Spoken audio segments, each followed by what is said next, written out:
लेकिन सच बताओ, ये आप मानती हो? भीतर से ये भाव है कि सब भगवान का है? आप लोग घर जाते ही ये कह देते हैं ये मेरा है, ये मेरा है। मंदिर में आके सब प्रभु तेरा है। दो तरह की बातें हो जाती हैं। दो तरह की बातें भगवान को पसंद नहीं। या तो ये कहो कि मेरा है, या फिर पूर्ण कभी ना कहो कि मेरा सब प्रभु। एक रावण के 10 सिर थे। क्यों? 10 सिर का अर्थ ही होता है 10 तरह की बातें करने वाला। एक तरह की बात क्या दे सकते हैं आप भगवान को? चलो, आपने कभी नहीं सोचा, आज आपको सोचने के लिए दास ने मजबूर किया।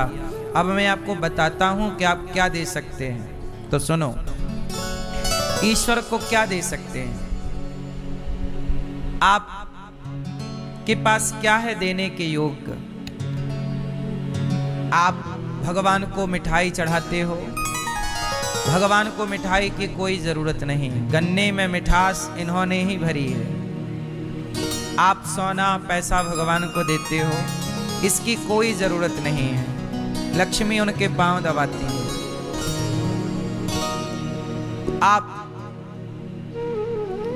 आप कहते हैं हम भगवान को भाव दे सकते हैं, प्रेम दे सकते हैं। आप कह रहे हैं दे सकते हैं, इसका मतलब अभी तक दिया नहीं है। दे सकते हैं, भविष्य की बात। दिया किसको है? पूरा प्यार तो आपका बच्चों में है, परिवार में है, पैसे में है। इससे जब निकलेगा तब ना थोड़ा भगवान तरफ पहुंचेगा। इसमें बहुत टाइम लगेगा। ये कह देने से नहीं हो जाएगा ना। आप कह दो, कह देने से कुछ नहीं। एक चीज है जो आप ईश्वर को दे सकते हैं। बताऊं क्या है? भगवान को देना है। अब की बार मंदिर जाइएगा बिहारी जी के चरणों में, तो पुष्प लेकर नहीं, पैसा लेकर नहीं, माला हार लेकर नहीं, लड्डू मिठाई लेकर नहीं। भगवान पूछेंगे आज कुछ लाए नहीं। भगवान से कहिएगा प्रभु आज लड्डू मिठाई पेड़ा नहीं लाया, आज स्वयं को लाया हूं, आज खुद को लाया हूं। क्या चढ़ाना चाहते हो? प्रभु अपने आप को आपके चरणों में चढ़ाना चाहता हूं, सौंपना चाहता हूं। ईश्वर को देना है तो क्या दो? खुद को दे दो। क्या दे दो? स्वयं को। ये जीवन आपका, सांसें आपकी, सब आपका। निश्चिंत होकर प्रभु के हो जाओ। अब जैसे आपने कहा प्रेम देंगे, भाव देंगे, जब अपने आप को ही दे डालोगे तो ये तो सब भगवान का हो ही गया। जब अपने को ही दे डाला तो संसार की हर वस्तु तो ईश्वर को दे ही दी। अभी तक आप क्या करते हो? अपने आप को तो सौंप रखा है किसी और को, और वस्तु चढ़ाता रहता भगवान को। ये तो बात ऐसी हो गई कि पति ने पत्नी से कहा कि सुनो, सैलरी पूरी तुम ले लिया करो, गाड़ी की चाबी तुम लो, घर की चाबी तुम लो, फैक्ट्री सब तुम्हारा, लेकिन मैं जो हूं ना, मैं पड़ोसन का रहूंगा।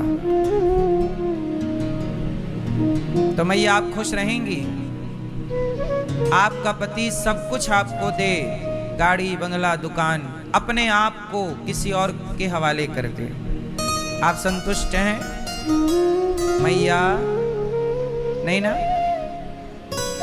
ऐसे ही पत्नी जो पतिव्रता होगी वो पति के धन वस्तु के पीछे नहीं, वो पति को चाहती है, पति से नहीं चाहती। ऐसे ही उच्च कोटि का भक्त भगवान से नहीं चाहता, भगवान को चाहता है। आपको पति चाहिए, है ना? ऐसे ही भगवान को भी क्या चाहिए? आप लोग नारियल मिठाई वस्तु, भगवान को ये सब नहीं चाहिए। भगवान को भक्त चाहिए, आप चाहिए। इसलिए आप समर्पित होइए, अपने आप को सौंपिए, प्रभु मैं आपका हूं। और ये बात कहने की नहीं, ये मान लीजिए, जीवन में उतार लीजिए, प्रभु हम आपके हैं और आपके ही बन करके रहेंगे। सदा भगवान के बन करके रहो, किसी और के ना हो जाओ। इसी से भगवान प्रसन्न होते हैं। एक भक्त था, उसका नाम था भीम। ये वो वाले भीम नहीं है, अर्जुन वाले, पांडव वाले भीम नहीं। एक भीम नाम का एक जंगल में भील जाति के थे। भील जाति के थे, जंगली थे, जंगल में रहना, शिकार करना जन्म से वही था। एक दिन भगवान शंकर का जंगल में एक छोटा सा शिवलिंग था, छोटा सा। वहां पर एक गांव के पंडित जी जाया करते थे जंगल में पूजा करने। जाएं, जल चढ़ाएं, बिल्व पत्र चढ़ाएं और शंकर जी की सेवा करके घर आ जाएं। एक दिन वो भीम नाम का भक्त गया, जंगल में घूमता घूमता तो वो शिव जी के पास पहुंच गया। उसके अंदर थोड़ी सी भक्ति थी, जरा सी। कभी सत्संग में सुना था कि शंकर जी, और जैसे ही शंकर जी को देखा दौड़ पड़ा, भोलेनाथ इस घनघोर जंगल में आप अकेले हैं। लिपट गया, भोलेनाथ आप अकेले हैं, आपको डर तो नहीं लग रहा? आपको कोई शेर ना खा जाए, आपको कोई नुकसान ना पहुंचाए? आप यहाँ कब से बैठे हैं? देखो, वो ये नहीं सोच रहा कि ये शिला है, पत्थर है, वो ये मान रहा, जबकि मूर्ख है, जबकि पढ़ा लिखा नहीं है। पर देखो, भगवान ये नहीं देखते कि आपकी शिक्षा क्या है, डिग्री क्या है। भगवान ये देखते हैं कि आपके अंदर प्रेम कितना है। अब वो ये नहीं देख रहा आप लोग इतने पढ़े लिखे हो कि आप लोग मंदिर में भी पत्थर का दर्शन करते हो। कई बार आपको लगता है यार ये तो पत्थर की मूर्ति है, आपको पत्थर दिखता है, मतलब आप पढ़े लिखे तो हो। लेकिन वो नहीं पढ़ा था, उसे शिव में शिव ही नजर आए, उसे पत्थर नजर नहीं आया। हे भोलेनाथ आप यहाँ हो, आपको डर तो नहीं लग रहा? लिपट गया, आपको डर तो नहीं लग रहा? अच्छा आप यहाँ कब से बैठे हो? पानी, प्यास लगी होगी ना आपको, मैं आपके लिए पानी लाता हूँ। पास में कोई पानी का स्थान था, जलाशय, गया, चुल्लू में पानी भरा। वहाँ उसके पास कोई पात्र नहीं था, कुछ भी नहीं। पानी भरा और ले जाने लगा तो पानी गिर गया। बहुत ज़्यादा समझदारी नहीं थी उसके अंदर। भरा, चुल्लू से गिर जाए पानी, वहाँ तक पहुँच ही ना पाए। तो क्या किया उसने? बहुत प्रयास किया, दाना वाना बनाया पत्ते पर। बड़े पत्ते वहां थे नहीं आसपास कि बड़े पत्ते तोड़कर पत्तों में पानी भर के ले जाए, कोई व्यवस्था नहीं। छोटे छोटे पत्तों वाले पेड़ लगे रहे होंगे, कोई पत्तों की व्यवस्था भी नहीं हुई। क्योंकि जंगल था, कुछ मिला नहीं। तो उसने कहा कि शंकर जी तो प्यासे होंगे, तो कोई बात नहीं, अपने मुंह में पानी भर लिया और मुंह में पानी भर के ले गया और शंकर जी के ऊपर ले जाके कुल्ला कर दिया। फिर दूसरे बोले इतने में तो आपकी प्यास बुझी ना होगी। अच्छा वो ये नहीं सोच रहा कि शंकर जी पे जल चढ़ाया जाता है, उसको ये लगा कि शंकर जी को पानी पिलाया जाता है। भाई जल पानी दे रहे हैं मतलब वो प्यासे होंगे। वो भाव तो भाव, उसके कोई समझ तो थी नहीं। अब जंगल गया, नदी, फिर गया जलाशय, फिर पानी मुंह में भरा, फिर लाके कुल्ला कर दिया। तो अभी शंकर जी पूरे गीले नहीं हुए थे, तो बोले अच्छा पानी आपकी प्यास बुझी नहीं है। और फिर गया तो 5-6 बार कुल्ला करया, भगवान शिव के ऊपर कुल्ला कर रहा है और लिपट रहा है। और जब लिपटा भगवान शिव से, हे भोलेनाथ अब बताओ कि आपको पानी तो मिल गया, पर हमें पता है कि आपको भूख भी लगी होगी, तो आप क्या खाओगे? अच्छा वो मांसाहारी था, वो खुद क्या खाता था? जंगली था, भील जाति का था, तो वो तो मांस ही खाते हैं ना जंगल में। तो वो जो सबसे कोमल मांस होता है किसी पक्षी या जानवर का, वो गया जंगल से मार करके और मांस लाके शिव जी पे चढ़ा दिया। हे भोलेनाथ ये खाओ, आपके लिए कोमल वाला लाया हूं। अब वो क्या जाने कि भगवान को मांस नहीं चढ़ता, लेकिन वो तो बोले मैं यही खाता हूं, ये मुझे अच्छा भी लगता, आपको भी अच्छा लगेगा, खाओ। अब चढ़ा दिया और चला गया। बोले आप खा लेना, मैं फिर आऊंगा। अब फिर पंडित जी आए। पंडित जी ने देखा कि राम राम शंकर जी के ऊपर मांस चढ़ा है। पंडित जी ने सारा हटाया, राम राम, मंदिर किसने भ्रष्ट कर दिया। गंगा जल से धोए, पूरा मंदिर साफ किया। शंकर जी को फिर तिलक वंदन किया। और अब की बार क्या हुआ, पंडित जी ने भगवान शंकर पर रोली कुमकुम थोड़ी ज्यादा सी चढ़ा दी ऊपर, और रोली कुमकुम खूब सारी चढ़ा के, और पंडित जी दीपक वीपक जला के पूजा करके चले गए। अब शाम को फिर वो आया, और जब आया तो शंकर जी के ऊपर लाल, उसे लगा शंकर जी को चोट लग गई, खून आ गया। शंकर जी को क्या बह रहा है, खून। वो रोली को खून समझ बैठा। हल्की फुल्की बारिश हुई होगी तो वो गीली हो गई तो बह रही थी। अब तो लगा कि शंकर जी को चोट लग गई। उससे जैसे बना, गया जंगल में, और जो जड़ी बूटी उसे पता थी, जंगली तो था ही पूरा, जो जो पता था सब जड़ी बूटी इकट्ठा किया और लेप बनाया। और लेप बनाया और लेप बनाकर, अच्छा लेप बनाने में क्या हुआ कि पत्थर वत्थर तो मिला, उसे लगा कि चोट लगी जल्दी करूं। अब पानी लेने उसे जाना था तो टाइम लग जाता, तो उस लेप में पानी की जरूरत थी, पानी मिलाना था, पानी तो मिला नहीं, तो उसने अपना थूक मिला दिया। गीला करना था ना उसे, थूक से गीला कर दिया, और पूरी बूटी बनाई, दवाई बनाई, और पूरा खून हटाया।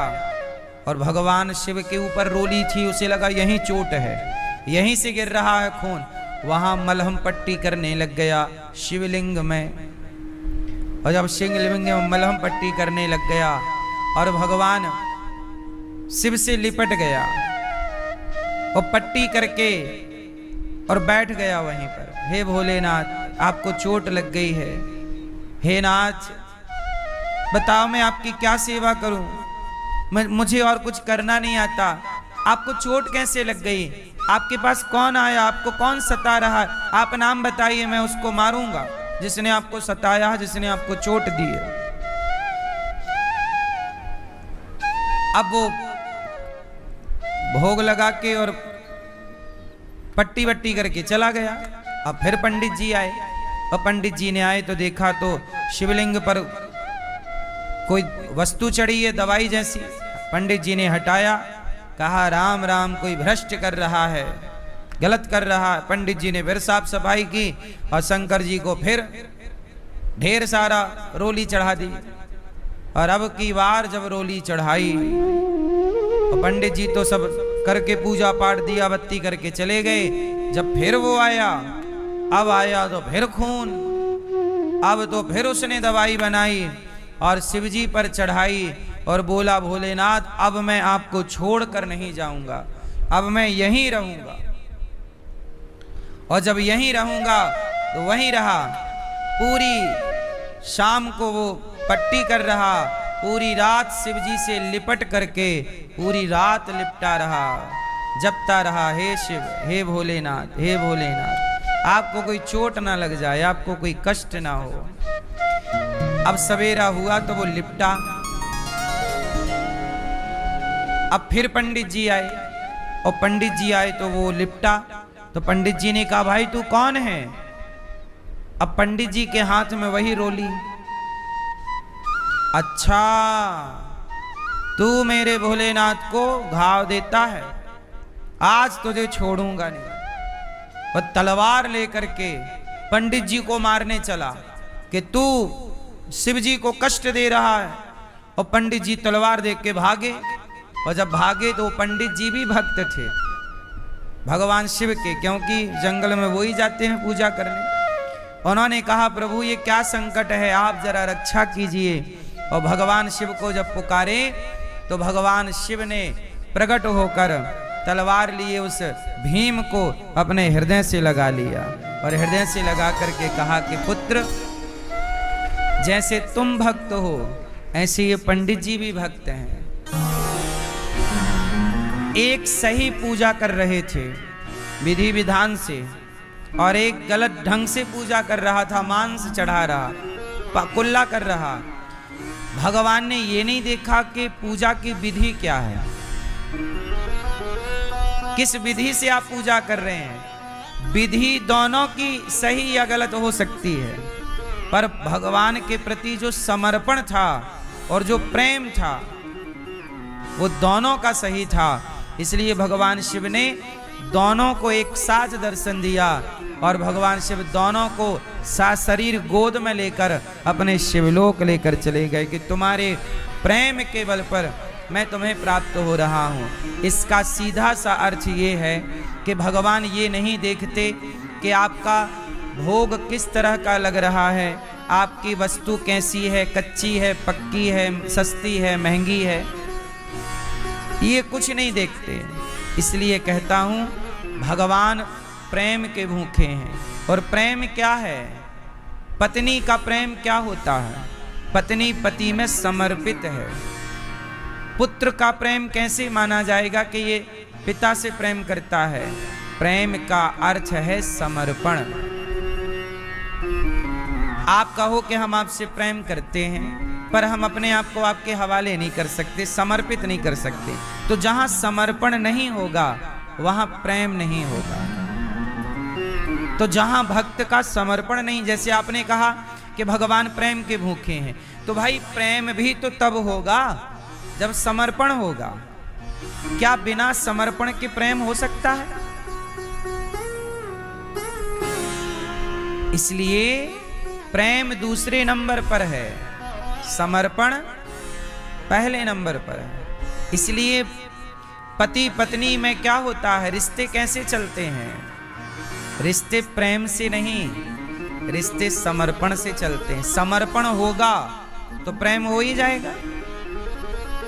और आप कहते रहो आई लव यू, पर समर्पण तो है नहीं, तो वो आई लव यू खोखला है। कहते रहिए। अब आई लव यू तो सिया ने भी कहा था, लेकिन आई लव यू कह के ना धक्का दे दिया ऊपर से, क्योंकि समर्पण नहीं था। बोलो हाँ।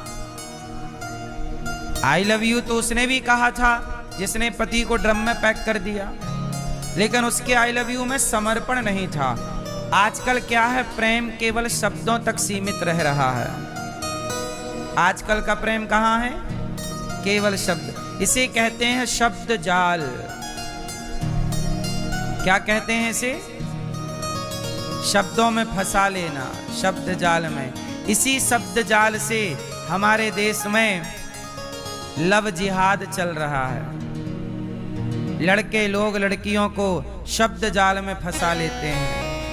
हम तुमसे बहुत प्यार करते हैं,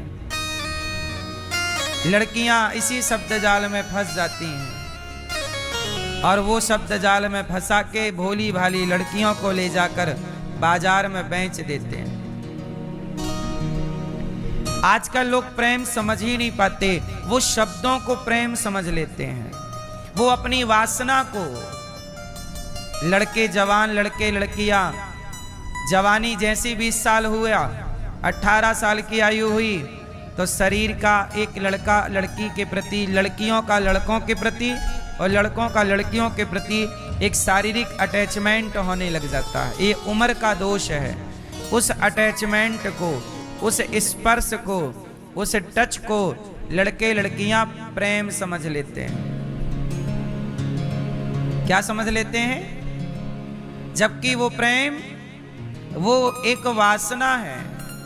आज के लड़के लड़कियां बहुत नहीं कहते हम बहुत प्यार करते हैं, आज के लड़का लड़की, लेकिन वो उनका प्रेम नहीं है। स्कूल कॉलेज में जो लड़के लड़कियां कर रहे हैं, सच बताइए इनका प्रेम है कि वासना है? प्रेम क्या कहते हैं, हम तुमसे प्रेम करते हैं, और फिर प्रेम करने के बहाने सुनसान गलियों में लड़के लड़कियां खड़े मिलते हैं आपको, बड़े बड़े कॉलेज स्कूलों में चले जाइए, पार्कों में लड़के लड़की मिलते हैं। कई बार कुछ लड़के लड़की यहां आ जाते हैं, जरा भी उनको अकेला एकांत दिखा तो वहीं पर वो गलत हरकत करने लग जाते हैं एक दूसरे के साथ, और वो इसे क्या मानते हैं कि हम तुमसे प्रेम, ये प्रेम कर रहे हैं। आजकल गलती किसकी है? आपकी। क्या गलती की? आप प्रेम की परिभाषा ही नहीं समझ पाए। आपने शारीरिक अटैचमेंट को, वासना को, भोग विलास को प्रेम समझ लिया। ये प्रेम नहीं है। प्रेम क्या है? प्रेम समर्पण है। प्रेम में कोई इच्छाएं नहीं है। प्रेम क्या है? समा जाना। जैसे गंगा का प्रेम समुद्र से है, तो गंगा समुद्र में समा गई, और समा करके गंगा गंगा ना रही, सागर हो गई, गंगा सागर हो गई। समा जाना। जैसे मिस्री का प्रेम पानी से है, और पानी में समाकर घुलकर पानी हो गई। पानी का प्रेम दूध से है। पानी दूध में मिला तो पानी भी दूध हो गया, और पानी भी दूध के भाव बिक गया। इसलिए शिव और शक्ति ये दो नहीं है, एक है। पति और पत्नी दो नहीं है। जहां दो हैं वहां झगड़ा है। आज पति पत्नी में तलाक क्यों है? झगड़ा क्यों है? क्योंकि ये एक हो ही नहीं पाते, और एक होने के लिए समर्पण चाहिए, और वो आज के लोगों में समर्पण नहीं है, तो वो दो ही रहते हैं। और झगड़े के लिए दो चाहिए, तो दो हैं, और दोनों एक हो जाते तो झगड़ा ना होता। और ये एक कब होंगे? शिव और शक्ति दोनों। इसलिए कहा अर्धांग। इसलिए हमारे सनातन में नारी को कहते हैं अर्धांगनी। क्या कहते हैं? क्यों कहते हैं? क्योंकि समर्पण है। लेकिन आजकल तो रिश्ते भी मजाक हो गए हैं। कहां समर्पण रहा? आजकल रिश्ते भी बाजारों में बिकने लग गए हैं। इतना पैसा दोगे तो हमारा लड़का तुम्हारी लड़की से ब्याह करेगा। 5 लाख दो, 10 लाख दो, 50 लाख दो, 1 करोड़ दो। डिमांड चलती है, और आजकल की डिमांड भी बदल गई है, गिफ्ट के रूप में चलती है। गिफ्ट दीजिए, गिफ्ट लीजिए। समधी होते थे हमारे सनातन में। क्या होते हैं? जोर से। समधी। समधी का अर्थ क्या हुआ? धी कहते हैं बुद्धि को। धियो यो न प्रचोदयात्। धी। धी मीन्स क्या होता है? धी मतलब बुद्धि, और सम। सम मतलब एक। आपकी विचारधारा और मेरी विचारधारा एक है, हम दोनों एक हो गए, वही है समधी। पर आजकल समधी भी पैसों से बनते हैं। बोलो हाँ। फिर इसलिए रिश्तों में अब जान नहीं है। अब तो आप झूठे ही कहते हो तुम मेरी जान हो। आजकल तो जान जान लेने पर तुली है। आजकल की जाने तो जान लेने पर तुली है। तो आज के युग में खाने पीने की वस्तु में तो मिलावट है, रिश्तों में भी मिलावट है। रिश्तों में भी कमी हो गई है। किसकी? जब सांसारिक रिश्तों में समर्पण नहीं है, तो भला भक्त भगवान के रिश्ते में समर्पण कैसे आएगा? जब जगत से ही, जब पुत्र का, जब बेटे का मां से ही प्रेम नहीं है, जब बेटे का अपनी जन्म देने वाली माता से ही प्रेम ना हुआ, पिता से ही प्रेम ना हुआ, तो वो बच्चा भला भगवान से क्या प्रेम करेगा? भगवान से प्रेम वही कर सकता है जो माँ से प्रेम करेगा, जो पिता से प्रेम करेगा। क्योंकि सबसे पहला प्यार इस धरती पर यदि किसी से किया जाता है तो माँ से किया जाता है। पहला प्यार भगवान से नहीं होता। आपका पहला प्यार कौन है? आपकी माँ। और आजकल के लड़के लड़कियां कहते हैं तुम हमारा पहला प्यार हो। गधे हैं एक नंबर के। पहला प्यार तो तुम जान ना पाए और बात प्यार की करते हो। तुम क्या जानो प्यार क्या होता? क्यों मैया? पहला प्यार कौन? पहला प्यार माँ, दूसरा प्यार पिता, है ना? ऐसे संसार से प्रेम, माता से प्रेम, पिता से प्रेम, बहन से प्रेम, भाई से प्रेम, दादा से, दादी से, नाना से, नानी से प्रेम। जब ये प्रेम हमने करना सीख लिया सांसारिक, तब पता चला कि हमें जन्म देने वाले, जब आप थोड़ा मैच्योर हुए, बड़े हुए, तब पता चला कि आप पर सबसे अधिक उपकार ईश्वर का है। ये बात तब चली पता जब आप थोड़े से समझदार हुए। तब आपको लगा कि नहीं, माता पिता से भी बड़ा उपकार ईश्वर का है। तब आपने क्या किया? अब थोड़ा सा जो माँ से प्यार था, पिता से प्रेम, अब वही प्रेम आपने भगवान की ओर मोड़ दिया। वही प्रेम भगवान से। जो अपनी माँ से प्रेम नहीं कर सकता वो भगवान से कभी प्रेम नहीं कर सकता। वो कितना भी कहे, चाहे वो कितना भी कहे, कितना भी कहे, कहता रहे। कहने से क्या होता है? क्या क्या नहीं कहते लोग। हाँ, कोई कितना भी चाहे ज्ञान कहे,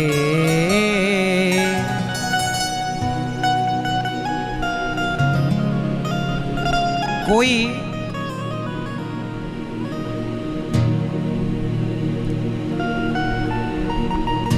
कितना भी चाहे ज्ञान कहे, भक्ति नहीं।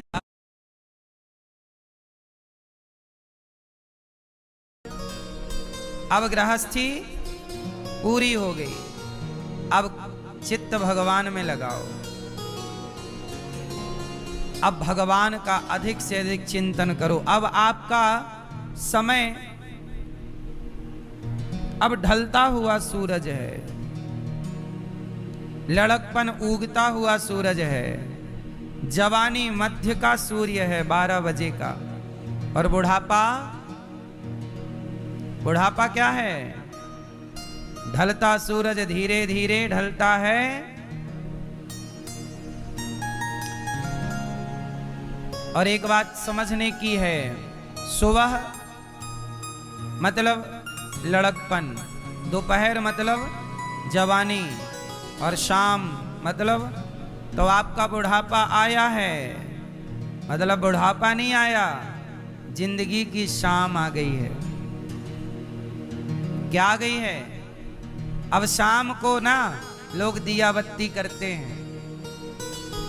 दिया बत्ती कब होती है? हाँ, शाम आ गई है। अब भक्ति का दीपक जला लो, प्रेम का दीपक अब तो जला लो। अब शाम आ गई है। कभी भी अंधकार हो सकता है, अंधेरा हो सकता है, कभी भी मृत्यु। इसलिए भक्ति का दीपक जलाने का सही टाइम है ना मैया? इसलिए ज्यादा पचड़े में ना पड़ा करो, जगत के चिंतन भगवान का करते रहा करो। करदम जी चले गए। माँ देवहूति ने अपने पुत्र से कहा, मेरा मन बड़ा अशांत है, मैं क्या करूं? माँ देवहूति को कपिल देव जी ने कहा, तितिक्षवः कारुणिकाः सुहृदः सर्वदेहिनां अजातशत्रवः शान्ता साधवः साधुभूषणः।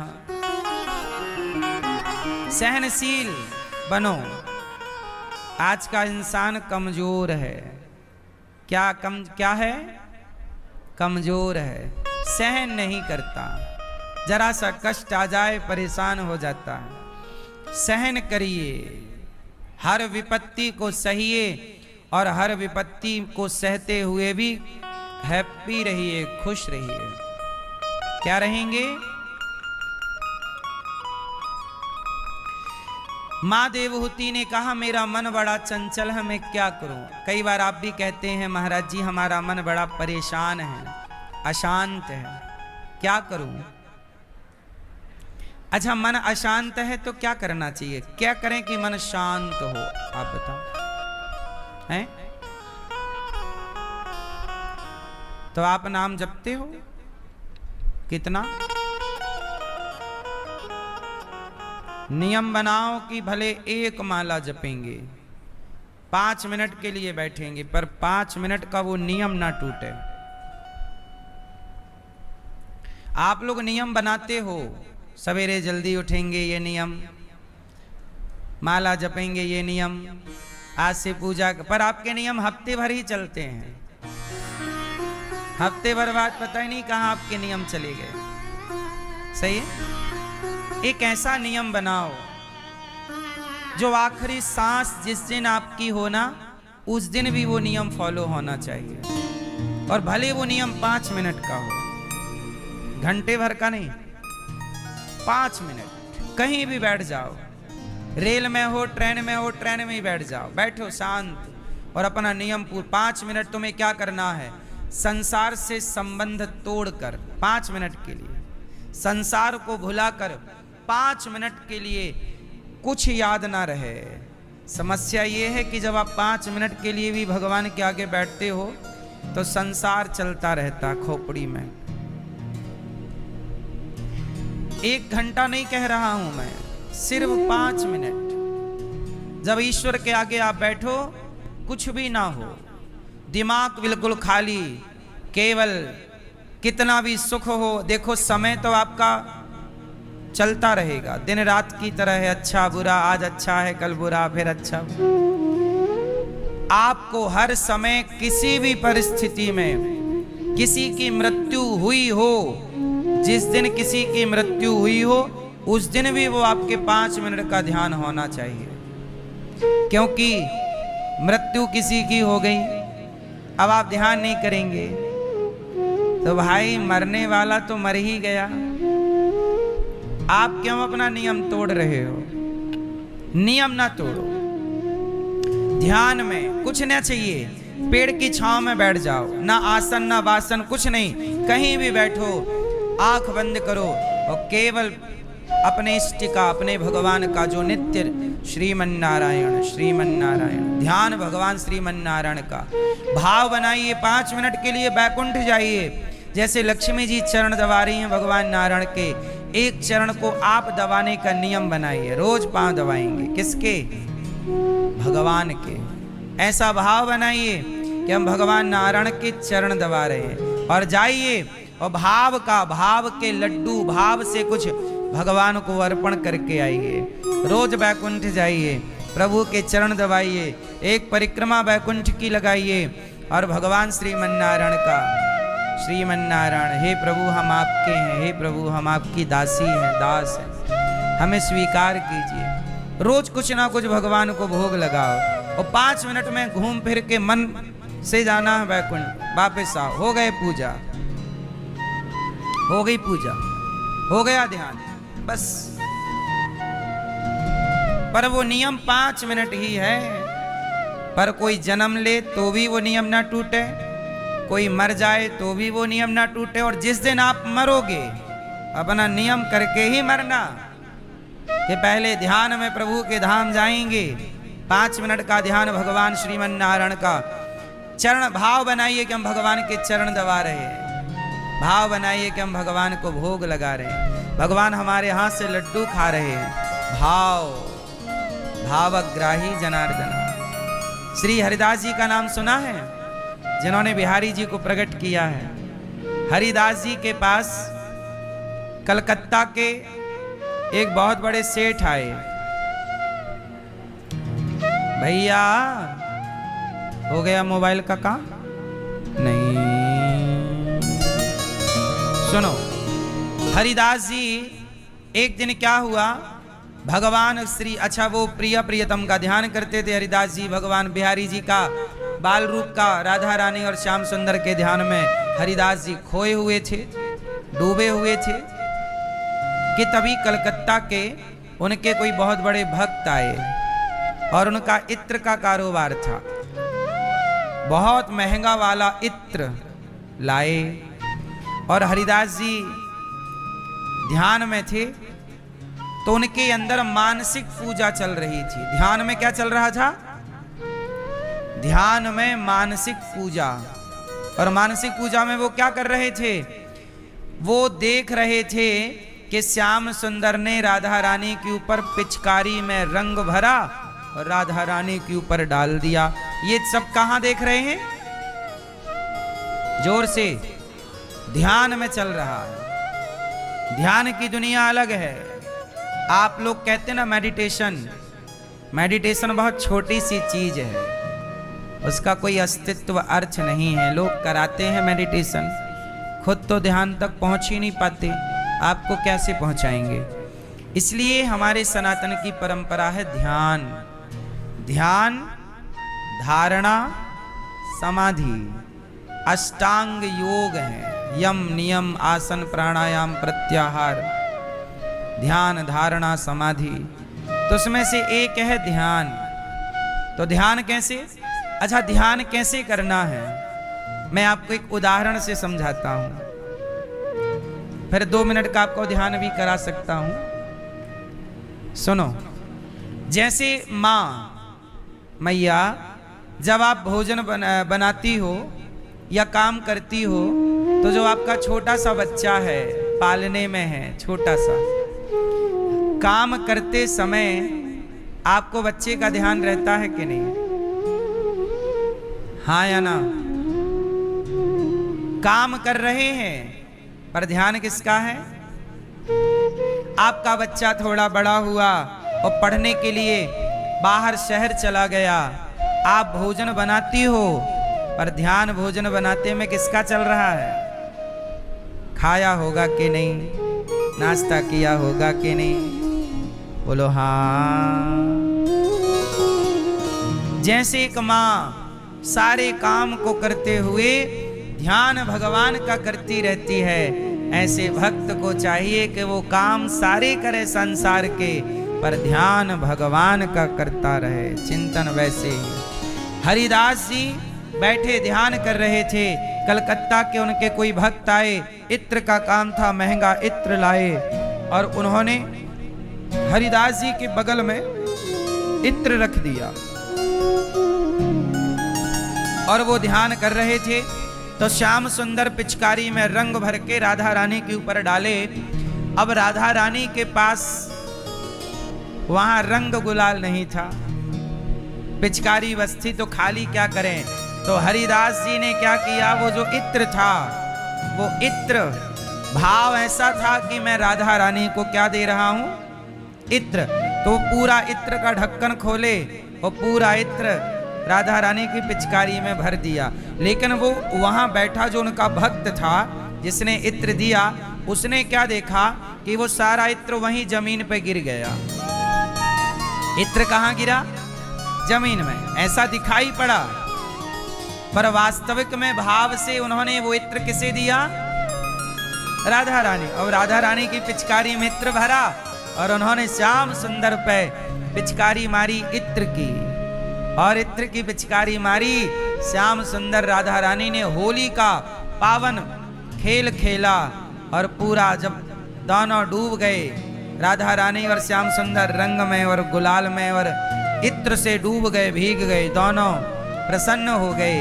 तभी हरिदास जी भी प्रसन्न होकर प्रिया प्रियतम को एक सुंदर सी आसन पर बिठाकर और अब वो ध्यान से बाहर आते हैं। और जैसी आंखें खोली तो उनका भक्त बोला, गुरुजी क्षमा कीजिएगा, इतना महंगा इत्र हमने आपको दिया और आप तो कोई वैल्यू ही नहीं करते, आपके लिए तो कोई कीमत ही नहीं है। इतना महंगा इत्र, हजारों रुपए का, आपने जमीन में गिरा दिया। हरिदास जी ने कहा, बेटा मैंने जमीन में नहीं गिराया, तेरा इत्र जहां पहुंचाना था वहां। अरे नहीं नहीं गुरुजी, आप झूठ मत बोलो, मैंने अपनी आंखों से देखा है, आपने यहां इत्र गिराया है। सोचिए, उसने तो आंखों से देखा है और वो कह भी सही रहा है, लेकिन वो हरिदास जी के भाव को कैसे जाने। तब हरिदास जी बोले, चल। हाथ पकड़ा उस भक्त का और बिहारी जी के मंदिर लाए। और जब मंदिर लाए तो बिहारी जी के कपड़ों से, शरीर से मंदिर में वही खुशबू, उसी इत्र की। कहा, प्रभु ये तो वही वाला इत्र है मेरा, ये यहाँ कैसे? बोले, तेरा इत्र मैंने वहां गिराया नहीं था, उस समय में ध्यान में राधा रानी को वो इत्र समर्पित किया, उन्होंने श्याम सुंदर पर डाला, वही श्याम सुंदर के वदन से इत्र की खुशबू आ रही है। तो जो वस्तु आप भाव से भगवान को अर्पित करते हैं, वो वस्तु यहीं दिखती है, पर भाव से वो वस्तु भगवान तक पहुंच जाती है।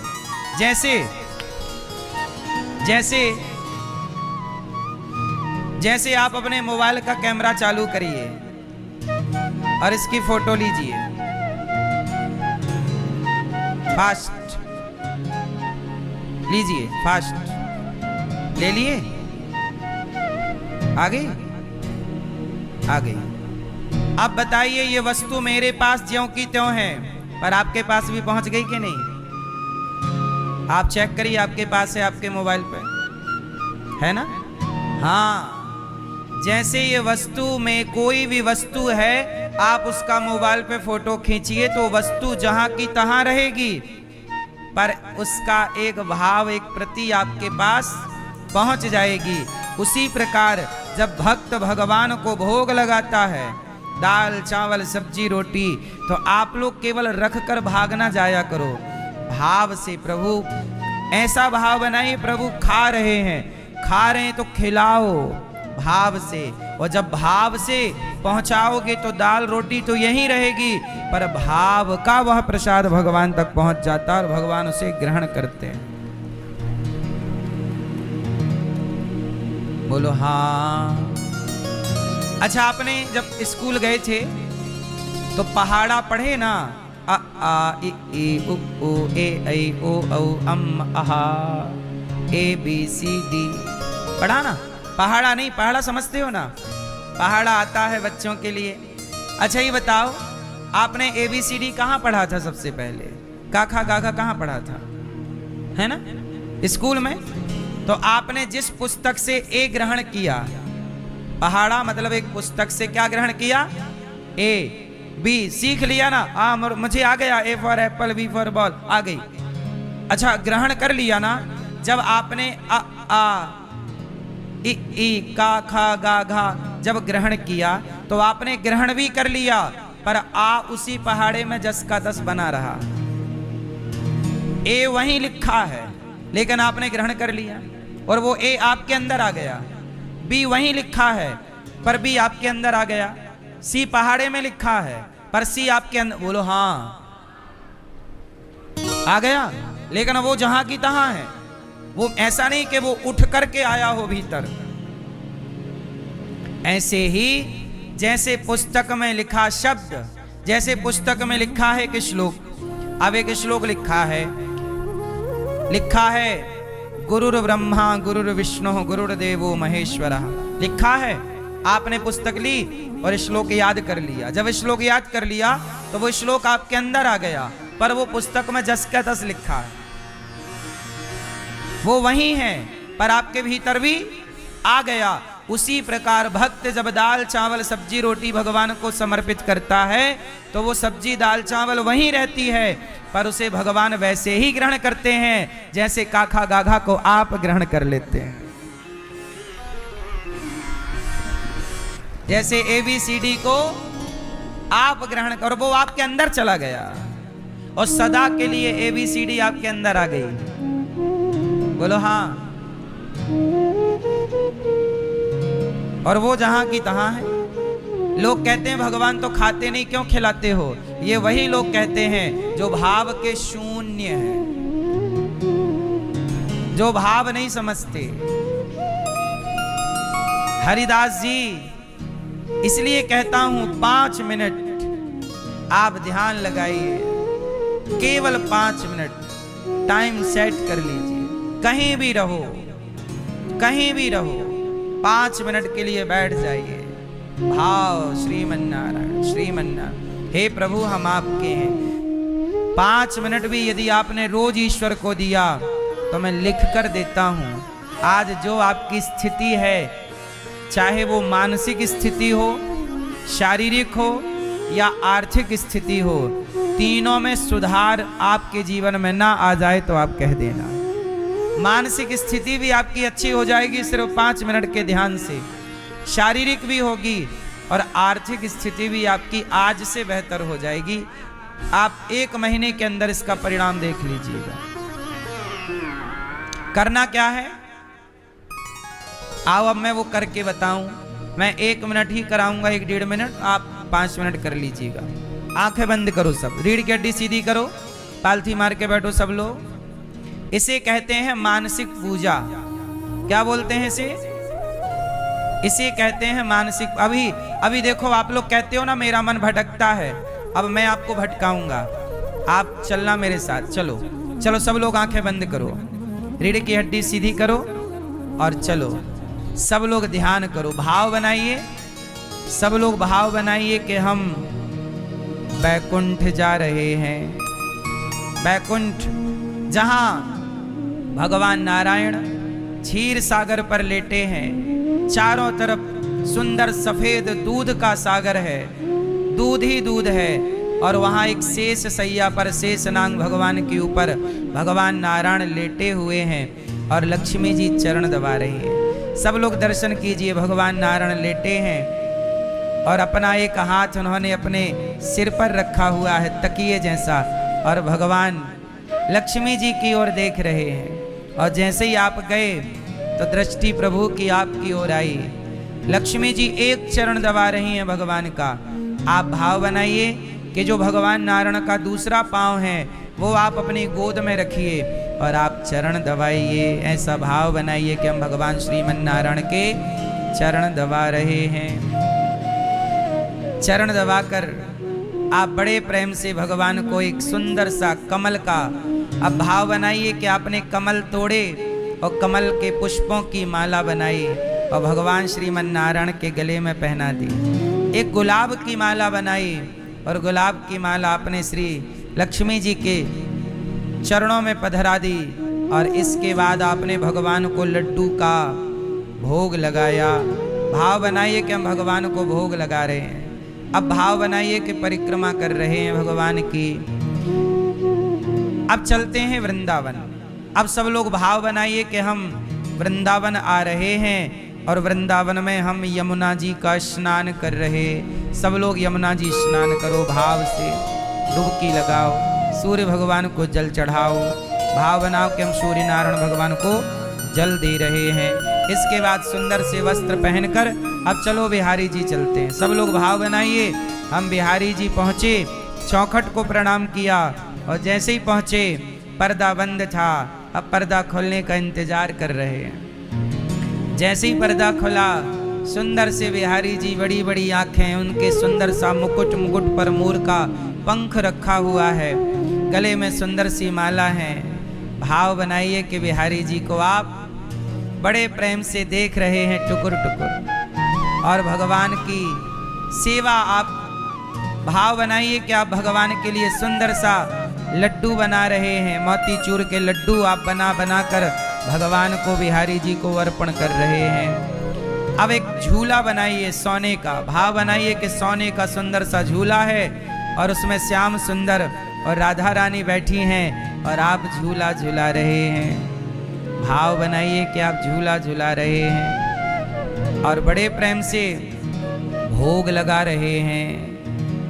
जैसे केवट ने भगवान राम के चरण धोए, आप भी भाव बनाइए कि आप श्याम सुंदर के, राधा रानी के चरण धो रहे हैं और चरणामृत पी रहे हैं। और अब आप स्तुति कर रहे हैं। सब लोग स्तुति करिए, मेरे संग बोलो, बोलो हे नाथ, हे श्रीमन नारायण, हे श्याम सुंदर, हम पापी हैं, हे नाथ हम जैसे हैं आपके हैं। हे प्रभु हमारे अपराधों को क्षमा कीजिए, हमें अपनी भक्ति प्रदान कीजिए। हे नाथ हम पापी हैं, अधम हैं, नीच हैं, दुष्ट हैं, खल हैं, कामी हैं, पर जैसे हैं हे नाथ हम आपके हैं। हे श्रीमन्नारायण, आपके सिवा हमारा कोई नहीं है। आप ही हमारी माता हैं, आप ही हमारे पिता हैं। हे राधा रानी, हे श्याम सुंदर, आपके सिवा हमारा कोई नहीं है। हे नाथ ये परिवार आपका, ये व्यापार आपका, ये दासी, ये दास आपका। हे प्रभु क्या चढ़ाऊं आपको, अपने आप को सौंपता हूं, स्वीकार कीजिए। हरि शरणम हरि शरणम सर्वधर्मान परित्यज्य मामेकं शरणं व्रज, अहं त्वा सर्व पापेभ्यो मोक्षयिष्यामि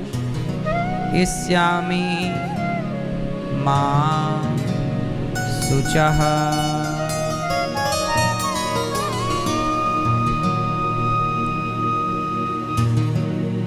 अब आप भगवान को अपने वही छवि राधा कृष्ण की, श्याम सुंदर की, सीताराम की, भगवान नारायण की वही छवि अपने मन मंदिर में बसाइए।